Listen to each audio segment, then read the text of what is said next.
Okay, this morning I'm going to share an additional excerpt from the answer that I gave to the international group of business leaders who hired me to consult with them on their pressing business matters. Yesterday, I addressed how to solve family business problems. I also shared some of my own horror stories from the past. If you missed yesterday's session, be sure to go back and to catch up.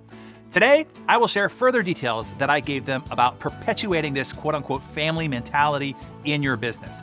You might be making this mistake yourself, unknowingly even. So please take note and listen closely. Just understand, family is family. We've been told and we learned all our life that family is family and you'll do anything for family. Family is to be loved unconditionally, which means family brings with it a deep sense of entitlement. Operating a successful business, a successful high-performing team, requires conditions. You see, performance is required. No entitlements can be given. All rewards are earned on results. And as the leader, you have to set high expectations. You have to deliver excellence for your clients. No drama, no excuses, no justifications. It requires extreme accountability. And you do not have the leverage, the psychological positioning, or even the credibility to lead your brother-in-law or your cousin or your mother like that. And family members bring an entire history of psychological baggage to the equation. Rivalry, jealousy, hurt feelings, wounds, and issues of fairness based on a history of events. You probably didn't even know that your brother is still upset that your parents didn't attend every one of his baseball games like they did yours. You didn't know that until you started bickering about unrelated work issues. You see, it's not a matter if you're gonna run into problems working with family. It's only how bad the troubles will be and how much it will corrupt your business culture and how much it will dismantle the harmony in your family and how horrifying the overall fallout will be.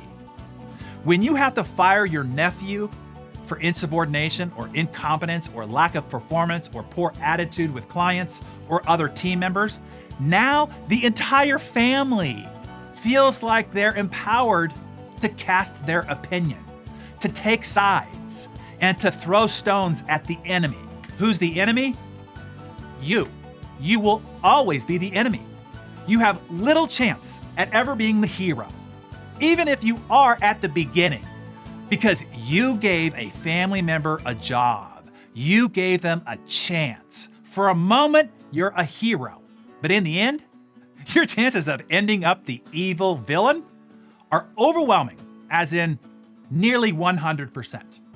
When these troubles happen at work, lines are drawn in the family and sides are chosen.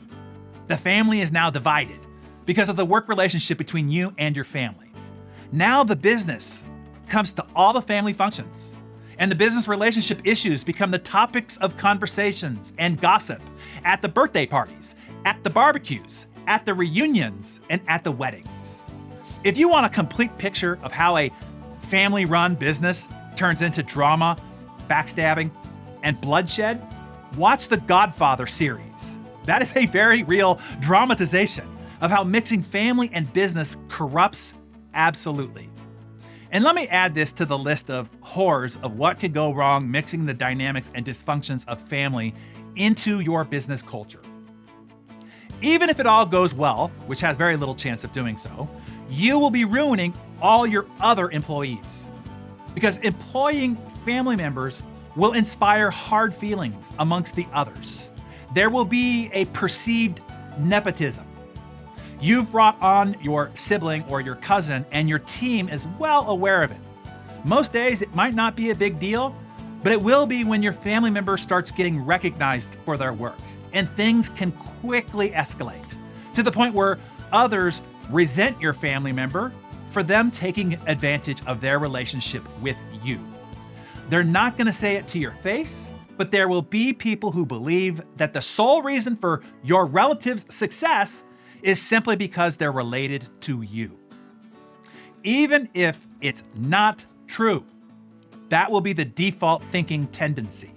And that alone can be corrosive to a company culture. And finally, your family member might not be the best qualified.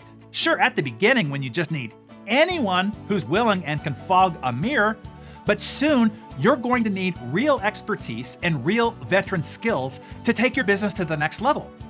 And you need the freedom and flexibility to evolve your team.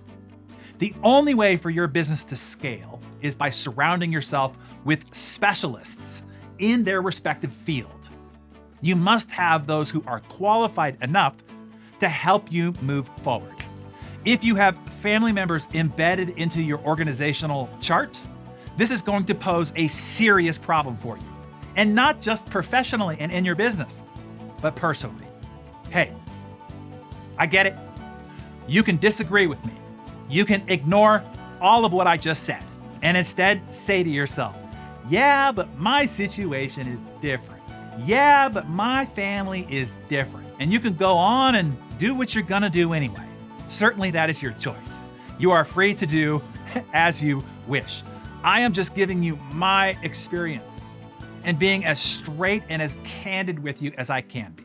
I just only wish somebody had been this candid and straight with me before I made this mistake. Okay, so are any of you involved in a family business? Do any of you have family members who work for you? Do any of you work in a company where the company also employs family members of the owner? Help the community out and share your perspective and your experience on this in the comments below. Show producer Mariana here. For those of you who do run a family business, I am sure that the past 2 days of Darren Daily have made your head swim. If you or anyone watching is thinking that you need to start recruiting and stat, before you do, I want to direct you towards a briefing Darren did addressing the challenge of winning recruits and influencing A players in today's market. Because of the rave reviews it received, and Darren wants you to be able to listen to it on the go, we just released it on Darren Daily On Demand. I'll put a link at the end of the video and below for you to listen on the platform of your choice. I hope it helps guide you through the challenge of attracting and recruiting the right talent for your team. Have a great day, everyone.